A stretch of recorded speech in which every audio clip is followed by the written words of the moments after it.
Hello lovely people, ఎలా ఉన్నారు అందరూ? నేను మీకు ప్లేట్లో పెడుతుంటేనే అర్థమైంది కదండి. జామ్ కుకీస్ అంటే నాకు చాలా ఇష్టం అండి. మా పిల్లలకైతే ఇంకా ఇష్టం. ఇవి ఎవరికి ఇష్టం ఉండవు చెప్పండి? చాలా టేస్టీగా ఉంటాయి. పైగా ఇవి మనం బయట కొనాలంటే వందలు పోసి కొనాలండి. ఇంట్లో చేసుకుంటే అదే డబ్బుకి ఇంట్లో మనం ఇంకొక 4 రెట్లు ఎక్కువ కుకీస్ ఇంట్లో చేసుకోవచ్చు. చాలా నోట్లో వేసుకుంటే కరిగిపోయేటట్టు చాలా యమ్మీగా ఉంటాయి. సో ఎలా చేయాలో గబగబా వీడియోలోకి అయితే వెళ్ళిపోదాం. చకచకా చూసేయండి, టకటకా చేసేసుకోండి. మీకు కనుక నా వీడియోస్ యూస్ఫుల్గా ఉంటే తప్పకుండా నా ఛానల్కి సబ్స్క్రైబ్ చేసుకోండి. ఇప్పుడు మనం ఈ కుకీస్ ఎలా చేయాలో చూసేద్దాం. ముందుగా ఒక బౌల్లో అరకప్పు బటర్ అయినా తీసుకోండి, లేదంటే మీ దగ్గర వెయింగ్ మెషిన్ ఉంటే 120 గ్రామ్స్ బటర్ తీసుకోండి.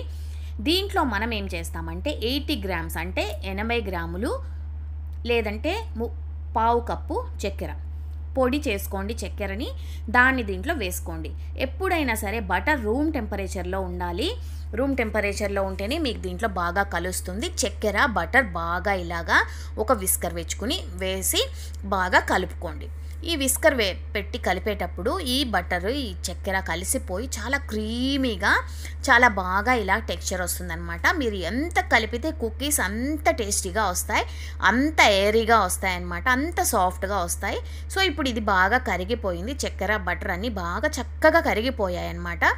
సో ఏంటంటే కుకీస్ చేసేటప్పుడు మనం ఎప్పుడు గుర్తుపెట్టుకోవాల్సింది ఏంటంటే ఒకే డైరెక్షన్లో కలపండి.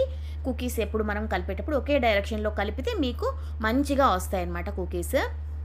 సో ఇప్పుడు మనం ఏం చేస్తామంటే దీంట్లో 200 గ్రాముల మైదా, లేదంటే 1 కప్పు ఆ మైదా దీంట్లో వేసేసుకున్న తర్వాత దీన్ని మనం చేత్తో చక్కగా కలుపుకోండి.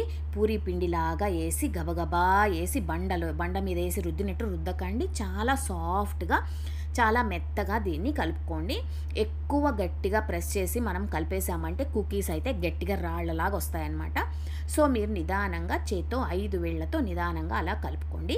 తర్వాత వీటిని ఇలా చిన్న ప్యాటీస్ లాగా చేసుకుని మధ్యలో చిన్నగా ఇలాగా చిన్నగా నొక్కండి మధ్యలో. తర్వాత దాంట్లో మనం జామ్ ఉంటుంది కదా, మన ఫ్రూట్ జామ్ ఏదైనా సరే అది తీసుకుని దాంట్లో మధ్యలో పెట్టేసి ఇలాగ అన్ని కుకీస్కి మీరు చేసేసుకుని దాని మధ్యలో జామ్ పెట్టేసి వీటిని అయితే మనం ఏం చేస్తామంటే అన్నీ ఒక ప్లేట్లో అరేంజ్ చేసేసుకుంటాం. అరేంజ్ చేసుకున్నాక వీటిని ఒక అరగంట సేపు అయితే ఫ్రిడ్జ్లో పెడతాం. నేను ఆల్రెడీ ఇంతకుముందు వీడియోస్లో కూడా చెప్పాను, ఎప్పుడైనా కుకీస్ చేసేటప్పుడు అరగంట సేపు ఫ్రిడ్జ్లో పెట్టి తర్వాత బేక్ చేస్తే మీకు టెక్స్చర్ చాలా బాగుంటుంది, చాలా క్రంచీగా వస్తాయన్నమాట బిస్కెట్స్. సో ఇప్పుడు నేను అన్నీ రెడీ చేసేసుకున్నాను. చూడండి ఇప్పుడే నోరు ఊరిపోతుంది నాకు చూస్తేనే, ఎంత కలర్ఫుల్గా ఎంత బాగున్నాయో.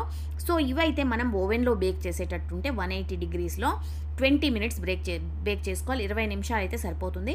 మీరు గ్యాస్ స్టవ్ మీద చేసేటట్టుంటే అరగంట సేపు పడుతుంది. ఇడ్లీ ప్లేట్లో ఒక్కొక్కటి అరేంజ్ చేసుకుని చక్కగా బేక్ చేసేసుకోండి. ఇప్పుడు ఇలా మంచి కలర్ వస్తుంది. మనకి స్టవ్ మీద బేక్ చేసేటట్టుంటే దానికి మంచి కలర్ మారి మంచి స్మెల్ వస్తుంది, కమ్మటి వాసన. అంతవరకు వీటిని అయితే బేక్ చేసుకోండి. ఇప్పుడు ఇవైతే రెడీ అయిపోయాయి. చక్కగా ట్రై చేయండి, ఎలా వచ్చాయి చెప్పండి. నెక్స్ట్ వీడియోలో కలుస్తాను. మీ విజీ.